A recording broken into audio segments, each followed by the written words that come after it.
All right, welcome to the basics of exception handling.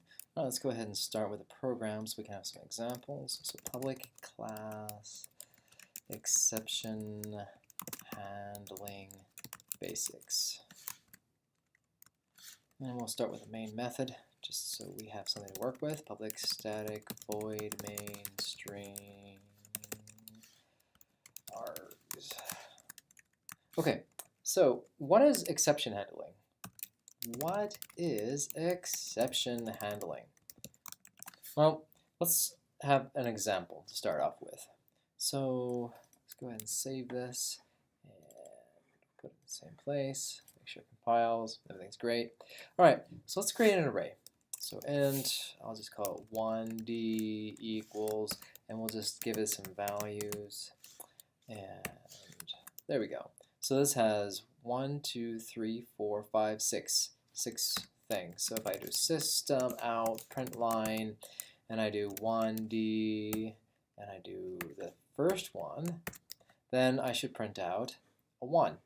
And, oops, I didn't do it right. There we go. That should be better. Yes. Okay, so we run that, and we got the 1. No problem. Well, if we put in a 3, we run that. Okay, we got 4. And what if we put in a 10? Well, there aren't that many. So when we put in too many, exception in thread main array index out of bounds exception. And what is this exception? It's exactly what it sounds like. It's an array, and the index is out of bounds, and it stops the program, and it's bad. If this was the operating system, it'd probably have a blue screen of death, bad things happening.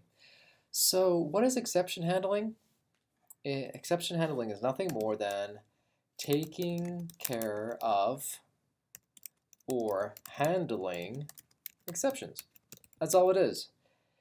In a modern, thoroughly debugged program, you should never have that program crash.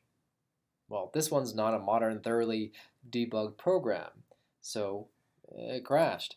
So what if I had this? If I said index equals 10. If I had, and this is what I'm going to do, so I'm going to do index here.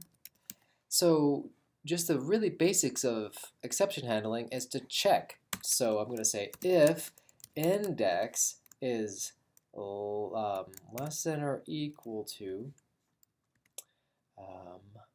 1d.length, then I can go ahead and do this. All right, it's no longer going to crash. Yay! It didn't actually print it out, but it didn't crash. And that's pretty good exception handling. We can make it even better though, because what if someone puts in a negative number? Oh dear. Here we go. Exception handling again, array index out of bounds, and what was it? It was negative 10. So I have to make sure that index is less than or equal to length, and index is greater or equal to 0.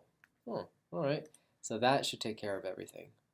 So when you do exception handling, there's a lot of extra code.